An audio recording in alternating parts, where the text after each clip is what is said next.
Boa noite, amigos. Hoje é um programa especial para mim, porque o entrevistado de hoje eu fui muito amigo do pai dele, sou muito amigo dele, sou muito amigo das filhas dele. Então, é um programa de família. Recebemos com muito prazer o Dr. André de Paula, ministro da Pesca. É da Pesca, como é o nome? Pesca e Aquicultura. Eu queria, Abel. Deixa eu te dizer, quando eu cheguei no Ministério, João, como eu não era exatamente uma pessoa da área, eu fiz uma pergunta assim aos técnicos que me assessoram. Eu disse: me ajudem a compreender de forma bem objetiva a diferença entre pesca e aquicultura. E eu achei muito interessante, por isso que estou reproduzindo aqui para responder a sua pergunta. Eles me disseram: André, pesca é caça. Você sai e não sabe se vai ter, você não contribui para que aquele peixe chegue lá na sua mão. Aquicultura é criação. Então, na aquicultura você tem a tilápia, a piscicultura, você tem o camarão, que é uma parte muito importante da nossa economia, a carcinicultura, você tem a ostra, você tem as algas, você tem, enfim, todos os organismos que você põe em ração, que você passa por esse processo de criação, estão inseridos na aquicultura. Então, é pesca e aquicultura. Hoje já sabe de tudo, né? Hoje eu já avancei bastante, João. Até porque, veja, João, foi interessante. Nas 3 oportunidades em que eu tive o privilégio de participar do Executivo, nenhuma delas eu fui para a minha zona de conforto. A primeira, você se lembra, foi quando o governador Jarbas Vasconcelos me convidou para ser secretário estadual de Produção Rural e Reforma Agrária. Eu sou um bacharel em Direito, eu vinha de ser vereador do Recife, deputado estadual, com uma forte ascendência aqui na região metropolitana, e fui chamado a dirigir uma pasta que cuida da agricultura do homem do campo no estado inteiro. Foi um grande desafio e eu sempre me valho de botar ao meu lado quem tem aquilo que eu não tenho. Então, meu secretário executivo sempre foi um técnico da área para fazer esse contraponto com a liderança política que eu exerço. Na segunda vez, foi na Secretaria das Cidades, no primeiro governo Paulo Câmara, e me coube cuidar do transporte urbano, metropolitano e interestadual. Também não era uma área em que eu estivesse todos os dias. E agora, quando o presidente Lula me convida para participar da sua equipe, me chama para um desafio enorme, para um ministério, que é a Pesca e Aquicultura. Quero dizer a você, de pronto, que é de longe a experiência mais agradável, mais inspiradora, mais instigante que eu já vivi na minha vida pública, mas, de fato, eu cheguei lá e fiz uma imersão para passar a conhecer melhor, até porque nós estamos num país, João, continental, com realidades completamente distintas. A pesca do Amazonas, do Pará, do Maranhão é completamente distinta da pesca do Paraná, de Santa Catarina, do Rio Grande do Sul. São realidades, são culturas, são um país continental. É uma grande experiência, João. Agora, por que é que você não seguiu os passos do seu pai, que brilhou como empresário, brilhou como presidente do Bandep? Acho que vocação, João. E olha que papai contribuiu muito, ou tentou muito que isso ocorresse. Eu nunca me esqueço que logo depois do casamento, papai me chamou para ter uma oportunidade profissional ao seu lado, me colocou em situação, do ponto de vista inclusive financeiro, confortável, me dava muita alegria estar ao lado dele, ao lado dos meus tios. Mas um belo dia, o ex-governador Gustavo Krause ligou para a gente e disse: eu queria conversar com o seu pai. Eu não sabia qual seria o assunto. Ele esteve lá na empresa e conversamos, eu, ele e meu pai. Ele era candidato a vereador no Recife para contribuir com um projeto político do partido. E foi lá para pedir a meu pai que não deixasse de me estimular a fazer o mesmo. E para mim foi uma surpresa. E a resposta de papai foi ainda mais surpreendente, porque ele disse: olha, fiz tudo, tenho feito tudo para que esse rapaz não entre nessa vida que eu considero que é bem complicada, difícil, mas eu sinto que ele vai ser uma pessoa muito frustrada se não fizer essa opção. E ele, de fato, tinha razão. Isso é algo que me inspira, me estimula, me motiva. Eu percebo, veja, João, eu faço o que eu gosto. Eu me sinto motivado a fazer o que eu gosto. Então, não estar na iniciativa privada, não ter aproveitado essa oportunidade de empreender, decorre muito daquilo que eu acho que não era a minha paixão e a opção clara que eu fiz por aquilo que me motiva. Agora, eu vou lembrar na memória, uma vez seu pai me chamou para a concessionária na Estrada do Remédio, para lhe apresentar, não era? Exatamente. inicialmente CDV, depois De Paula Veículos. Ele era na Estrada do Remédio, ali Estrada perto do Remédio, exatamente. Ali, num primeiro momento, inclusive, perto daquela que foi a construtora de Zé Chaves, depois passou a ser, e é hoje, o Sistema S, o Sebrae está ali do lado, ali perto do esporte, bem coladinho no esporte. Eu me lembro, seu pai disse, eu quero apresentar meu filho, que é o menino de ouro. Você vê como que isenção, né? Que falta de suspeição. Não, Pai falando de filho. Mas a política lhe prendeu, né? Muito, João. Eu acho fascinante a política, eu me sinto muito estimulado em fazer mais, em fazer melhor, em contribuir com as pessoas, em me envolver no poder de decisão das questões que dizem respeito ao Estado, ao município, e agora com essa oportunidade fantástica de estar ao lado de um craque da política, né? O presidente Lula, você pode gostar ou não gostar dele, aliás, isso é muito próprio de quem é líder, tem torcida, mas também tem, né? Mas o presidente Lula, indubitavelmente, talvez seja, se não for, eu acho que é o político mais hábil que o país tem hoje, o mais experiente, o mais vivido, o que já viveu situações mais complexas, e o homem é temperado, é forjado no enfrentamento de situações adversas. O presidente Lula tem uma experiência muito grande nesse aspecto. Ô André, eu tenho a impressão que você sofre muito pessoalmente, porque eu lhe conheço bem, você é um cara de atitude, é um cara que nunca teve inimigo, teve adversários, e enfrenta esse crime de hostilidade. É dois grupos, o país dividido, quem é de um lado é bom, quem não é do lado não presta, e essa radicalização é uma coisa muito ruim, né? João, eu vou dizer uma coisa a você, você foi agora na questão central. Quer dizer, eu já tenho, de mandato, são 32 anos.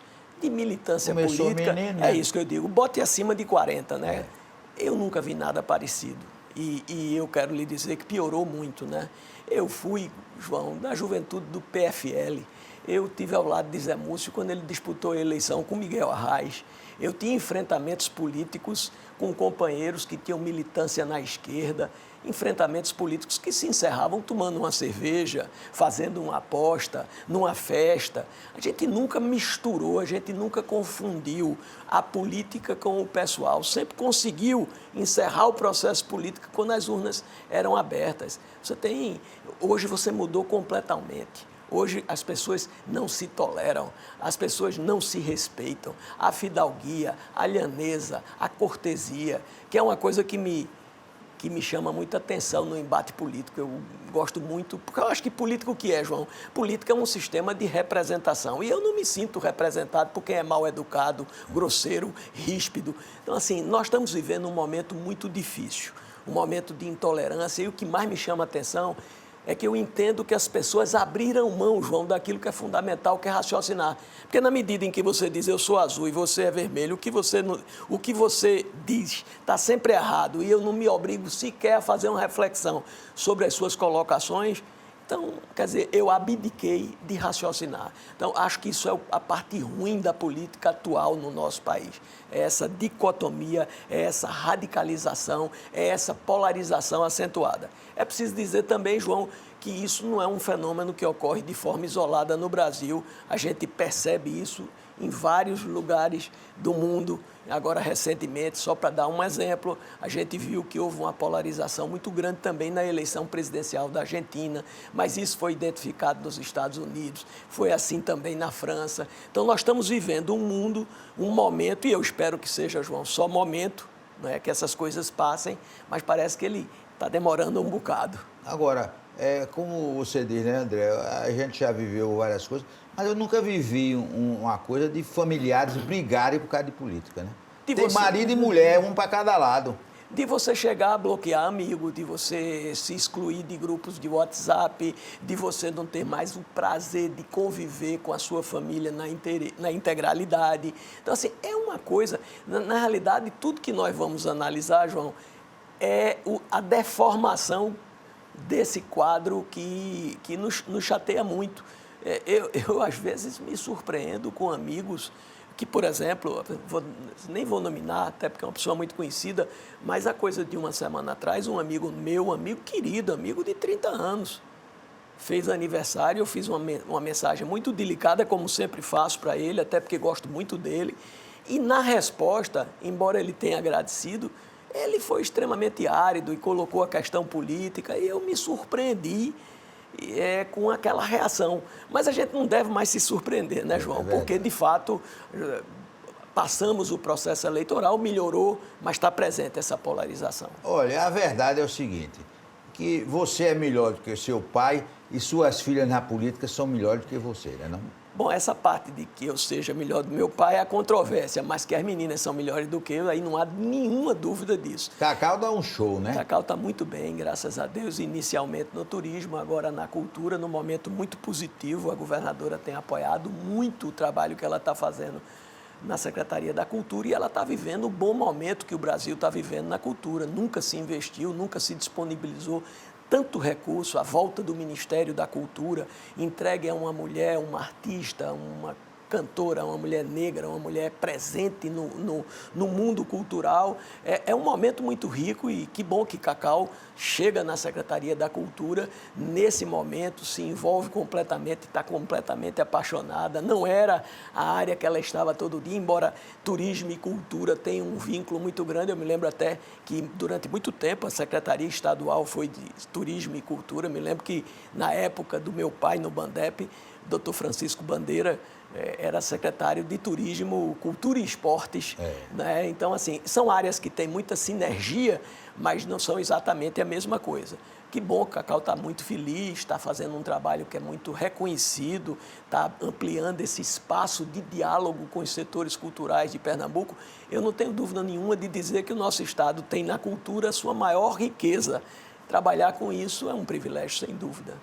Nós não vamos misturar esse negócio de lado político, mas a verdade é que a cultura no governo Bolsonaro foi liquidada, né? Não, veja, João, algumas áreas do governo eu também não quero de forma nenhuma. Quem me conhece sabe que eu não sou mesquinho nisso, mas, poxa, não dá para a gente comparar, por exemplo, o tratamento que o governo anterior dava à questão ambiental e o que é dado agora, o respeito que isso implica, os povos originais, a cultura. A cultura passou a ser um departamento de um ministério.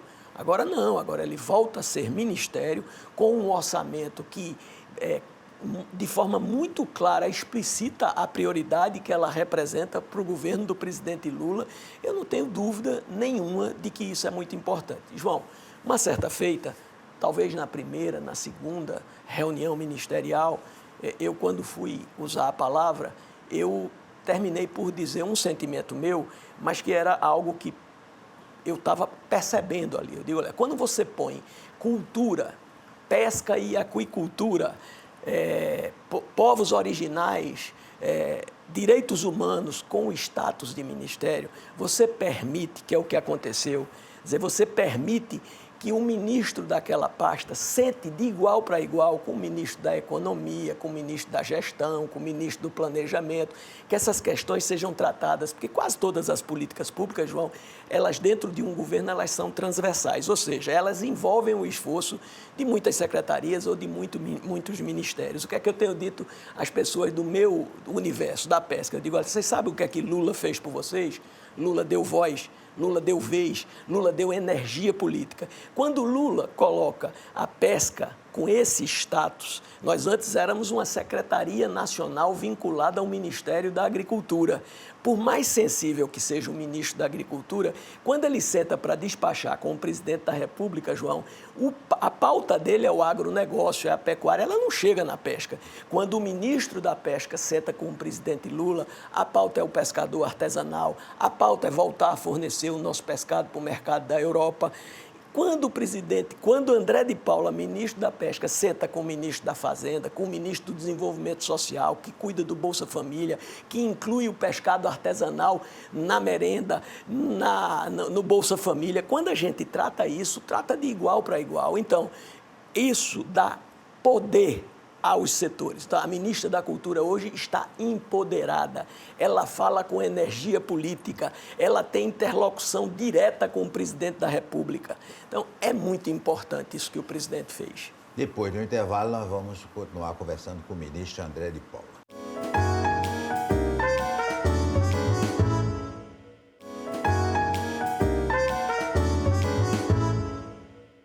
ministro André de Paula, nós vimos recentemente cenas horríveis dos rios da Amazônia seco. E a Amazônia, evidentemente, vive muito em função da pesca. Preocupou muito o Ministério essa situação na Amazônia? Muito, João, e me fez constatar aquilo que eu disse no início da nossa conversa. E lá de vez, foi lá muito, foi? Fui, e me fez constatar, talvez tenha sido a experiência que me evidenciou mais aquilo que a gente comentou no começo da nossa conversa, a diferença do país, de um país continental. Nós fomos chamados, na oportunidade, pelo vice-presidente Geraldo Alckmin, que estava no exercício da presidência, porque o presidente Lula tinha feito aquela cirurgia, estava no período de recuperação. Fomos 10 ministros até o Amazonas para, primeiro, conhecer em loco o reflexo daquela crise, por falta de água, né? E anunciar nas respectivas áreas ações para mitigar os efeitos daquela seca. Então fomos eu, a ministra Marina, o ministro Zé Múcio, o ministro Silvio Costa Filho, todos os ministros que de alguma forma tinham uma interface com aquele problema estavam lá. E aí a gente viu um quadro dramático, porque nós tínhamos lá pescadores que não podiam pescar. Você nem tinha mais a navegabilidade dos rios assegurada, nem tinha mais o peixe, porque você viu aquele grau de mortandade. Então, qual era a demanda que se fazia ao Ministério da Pesca? Era a antecipação do seguro-defeso. O que é o seguro-defeso, João? É um seguro que o Estado paga ao pescador quando ele está impedido, proibido de pescar, porque há um período em que você não pesca para que as espécies possam ser preservadas. Então, durante aqueles 3 meses, um profissional que vive daquilo está obrigado a não... Então, o Estado dá o suporte através do seguro-defeso. O seguro-defeso no Amazonas é pago da metade de novembro por 3 meses à frente. Nós estávamos em setembro. A solicitação era que se antecipasse 2 meses do seguro-defeso. E nós fomos para lá, assumimos um compromisso, o vice-presidente Geraldo Alckmin, em nome do presidente Lula, assumiu um compromisso de analisar essa questão, e isso foi feito, não em forma de seguro-defeso, mas com o mesmo valor em forma de um auxílio. Então, nós socorremos o pescador, dando por 2 meses, já que ele estava impedido de exercer a sua profissão, o equivalente a um salário mínimo, que é o pago pelo seguro-defeso. Mas quando eu falo isso, eu digo o seguinte: 20 dias depois eu estava no Rio Grande do Sul, na Lagoa dos Patos, e lá o problema era o mesmo por excesso de água. As chuvas que caíram em Santa Catarina, no Paraná, no Rio Grande do Sul. Só o Brasil, né? Não, é uma coisa assim, é uma coisa incrível. E lá você, no Amazonas, um calor insuportável, todo mundo muito suado. No Rio Grande do Sul é de casaco, não é? E depois da chuva já é frio. Então, assim, você percebe a diferença e o que é mais grave, né, João? Todos os indicativos apontam para que nós vamos ter este fenômeno repetido esse ano. Seca no Nordeste, no Norte e muita chuva, excesso de chuva no Sul e no Sudeste. Então nós precisamos, inclusive essa é a reflexão que resta desse episódio, nós precisamos ter uma política pública não mais emergencial. Como isso começa a se repetir com uma certa frequência, nós precisamos estar preparados enquanto Estado para ter um socorro que surja com maior rapidez e eficiência, porque não é mais algo que você não possa prever. Ô André, que Lula não saiba, mas eu tive a informação de que você fez um exame de sangue e o sangue não saiu vermelho, saiu azul e branco. Pernambuco. Pernambuco é prioridade para André? Para mim e para o presidente Lula. Veja lá, nós temos 5 ministros pernambucanos. A ministra Luciana, o ministro Silvio Costa Filho, o ministro Zé Múcio, o ministro André de Paula e o ministro Messias da AGU, que se formou na Faculdade de Direito, aonde eu também me formei. 5 ministros, mais o presidente da República. Não, eu quero saber se o sangue azul e branco está funcionando agora. Não tenha a menor dúvida, vai funcionar sempre. O Marco Maciel dizia uma frase que é muito... Eu não sei se eu vou repetir exatamente a frase dele, mas ele dizia, né? O Brasil é a minha nação, mas Pernambuco é a minha pátria. Quer dizer, Pernambuco, eu estou em Brasília, eu sou o que sou, pela confiança dos pernambucanos. Eu construí a minha vida pessoal, política e familiar em Pernambuco. Mas o que é que esse sangue... Eu quero saber do sangue. O que é que esse sangue está agindo ao seu trabalho no Ministério da Pesca Ele faz para com que Pernambuco? veja, ele faz com que a gente esteja atento a tudo que se passa em Pernambuco, para que a gente priorize políticas públicas em Pernambuco. E mais do que isso, veja, no nível que eu estou da política hoje, eu não sou ministro por acaso. Eu fui líder do meu partido na Câmara, eu sou dirigente nacional do meu partido. PSD. Eu exerço uma liderança no meu partido, portanto, eu atuo não apenas no Ministério da Pesca e Aquicultura, mas todas as questões que dizem respeito a Pernambuco nos unem. E a gente está trabalhando lá em Brasília para que as coisas aconteçam e para que a gente possa fazer com que esse poder político que foi colocado aqui com vários políticos de Pernambuco possa se transformar em melhores dias aqui para o nosso estado. E mais a Sudene e o Banco do Nordeste. Sim, não, a Sudene... Pernambuco está mandando... Eu tenho 2 secretários nacionais pernambucanos que eu conheci na hora em que fui escalar a minha equipe, 2 professores da Universidade Federal Rural e da Universidade Federal de Pernambuco, 2 profissionais da mais alta qualificação, mas eu estou dizendo isso para dizer, tem Tadeu Alencar, secretário nacional, tem Milton Coelho, secretário nacional, é uma pleiade de pernambucanos como nunca foi visto. Eu me lembro, João, e você deve se lembrar também, que o presidente da República que mais envolveu pernambucanos no primeiro escalão, até o presidente Lula, tinha sido o presidente Michel Temer, quando Mendoncinha, quando Bruno Araújo, quando Raul Jugman, quando Fernandinho foram ministros, foram 4 ministros. Hoje nós temos 5, mas nós não temos apenas uma participação muito forte no primeiro escalão. Você já apontou aí alguns órgãos da maior importância. Paulo Câmara, do Banco do Nordeste, que é um instrumento da maior valia para que a gente possa tocar políticas de desenvolvimento regional. A Sudene, que é liderada por Danilo Cabral, e todas essas secretarias nacionais, que são uma espécie de segunda pessoa do ministro. Portanto, a gente precisa perceber que Pernambuco hoje tem um espaço político desproporcional até à presença econômica dele, do ponto de vista do contexto do país. Ô André, nessa cadeirinha aí, o saudoso Marco Maciel, eu perguntei a ele quem eram os herdeiros políticos dele, já que nenhum filho deu para a política. Ele deu um bocado, inclusive você. Veja, eu tenho um carinho por Marco Maciel. Marco Maciel é a minha fonte permanente de inspiração. Foi o político que me inspirou, que me estimulou a entrar na vida pública. Eu não me atrevo a imaginar que herdei todas as virtudes. Não, mas foi herdeiro. Mas, assim, eu diria que eu sou um aluno aplicado, que eu fui um observador. Eu tive um privilégio, João, que poucas pessoas tiveram. Eu fui, durante 17 anos, presidente estadual do partido de Marco Maciel, quando ele era o maior líder nacional do partido. Ele era o vice-presidente da República. Eu me lembro que nos sábados, a cada 15 dias, eu entrava ali no edifício Tiradentes às 2 horas da tarde para discutir partido e política no interior com o Marco Maciel até 5, 6 horas da noite. E nós pensávamos, conversávamos município por município, eu o ouvia. É uma escola. Muito do que eu aprendi com o Marco Maciel, eu vivo todos os dias. Então, um grande privilégio, ele com muito mais virtudes do que eu tenho, um grande político, um político republicano, uma pessoa... Está fazendo falta. Está muita falta, sobretudo num momento como esse que você colocou aqui, que nós estamos vivendo. Imaginou a serenidade, o equilíbrio, a maturidade, o bom senso que Marco Maciel tinha nesse momento? Seria extraordinariamente positivo. Infelizmente, nós perdemos. Ô André, agora vamos para uma saia justa. Bora. Você é uma das principais lideranças do Santa Cruz. Lhe preocupa a situação do Santinha? Muito, me preocupa muito quando o ex-deputado Bruno Rodrigues aceitou ser presidente do Santa Cruz. Eu fiquei muito feliz. Eu acho que Bruno é uma pessoa experiente, Bruno é uma pessoa vivida, Bruno é uma pessoa que se relaciona muito bem e me deu uma alegria muito grande ver que alguém que tem o que perder, alguém que tem uma responsabilidade, alguém que construiu a imagem e se preocupa com ela, estaria à frente dos destinos do Santa Cruz nos próximos 2 ou 3 anos, eu não me lembro bem agora, parece que o Santa Cruz agora são 3 anos. Veja, isso tudo é muito importante, mas não é tudo. Quer dizer, nós estamos vivendo... Qual é o ativo que o Santa Cruz tem, João? O ativo que o Santa Cruz tem é a torcida. E um time que não tem calendário, um time que não joga, não pode colocar esse ativo como um fator principal.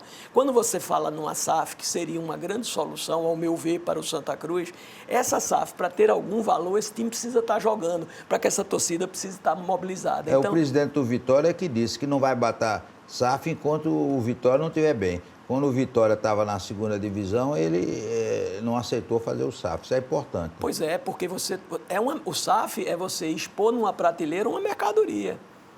Então, quando você expõe essa mercadoria, ela não está no melhor momento, ela tende a ter o seu valor depreciado. Mas a crise é tão grande que esse momento pode não ser o momento que nós gostaríamos.